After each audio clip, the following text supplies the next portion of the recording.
আসসালামু আলাইকুম, কেমন আছেন সবাই? আশা করছি ভালো আছেন। আলহামদুলিল্লাহ, আপনাদের দোয়ায় আমিও ভালো আছি। তো আজকে আপনাদের সাথে শেয়ার করব পারফেক্ট মালাই পুডিং কিভাবে বানাবেন। তো চলেন ভিডিওটা শুরু করা যাক। তো আজকে আমি এখানে দুধ নিয়ে নিয়েছি, এখানে চিনি নিয়ে নিয়েছি, এখানে লিকুইড দুধ নিয়েছি, গুঁড়া দুধ নিয়েছি, স্বাদমতো লবণ, আর নিয়েছি অর্গানিক আগার আগার পাউডার। তো আমি এখানে দুধটা জাল করতে বসে দিব। আমি অবশ্যই দুধটা আগে থেকে জাল করে রেখেছিলাম, দুধটা আগে থেকে জাল করে নিতে হবে। তো আমি এখানে দুধটা দিয়ে দিলাম, তারপরে দিয়ে দিব একটা এলাচটা থেতো করে দিবেন। তারপরে দিয়ে দিব 3 চামচ গুঁড়া দুধ।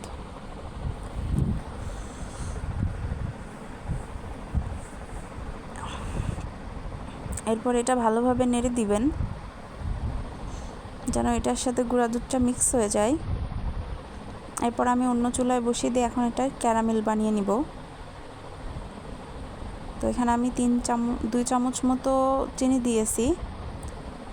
তো এটা ভালোভাবে নেড়ে গলিয়ে নিতে হবে যেন চিনিটা পুড়ে না যায়। গ্যাসের পাওয়ারটা কমিয়ে রাখবেন। তো এই যে ক্যারামেল রেডি হয়ে গেছে। এটা কালারটা এরকম আসতে হবে, না হলে বেশি গাঢ় হয়ে গেলে কিন্তু এটা পুড়ে যাবে আর খেতেও কিন্তু তিতা লাগবে। তো এই যে হয়ে গেছে, এখন আমি এটা দুধের মধ্যে অ্যাড করে দিব। দুধের মধ্যে অ্যাড করে দিয়ে এটা ভালোভাবে নাড়তে হবে।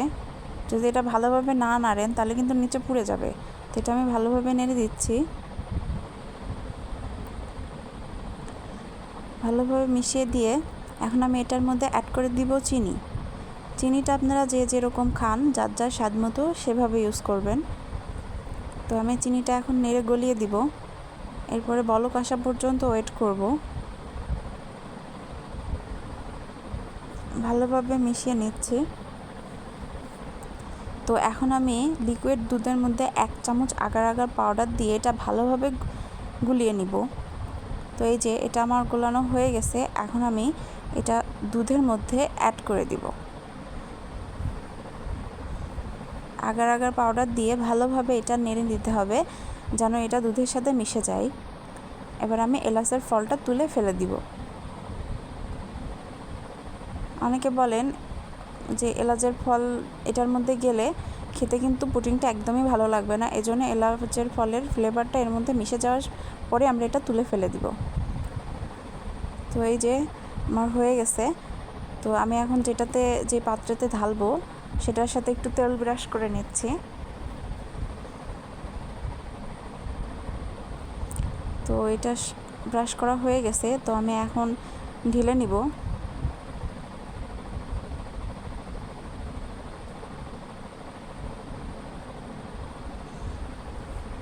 এক এক করে আমি পাত্রগুলোতে ঢেলে নিচ্ছি। তো এই যে আমার ঢালা কমপ্লিট। তো এখন আপনারা চাইলে কিশমিশ, বাদাম কিংবা কাজু বাদাম, চেরি যেটা পারেন সেটা দিয়ে গার্নিশ করতে পারেন। তো আমি এই বাদাম আর কিশমিশ দিয়ে গার্নিশ করেছি। যার যেটা ভালো লাগে, যার যে ফ্লেভার পছন্দ। তো আমার কাছে কিশমিশ আর বাদাম ছিল, এই জন্য আমি কিশমিশ আর বাদাম দিয়ে গার্নিশ করেছি।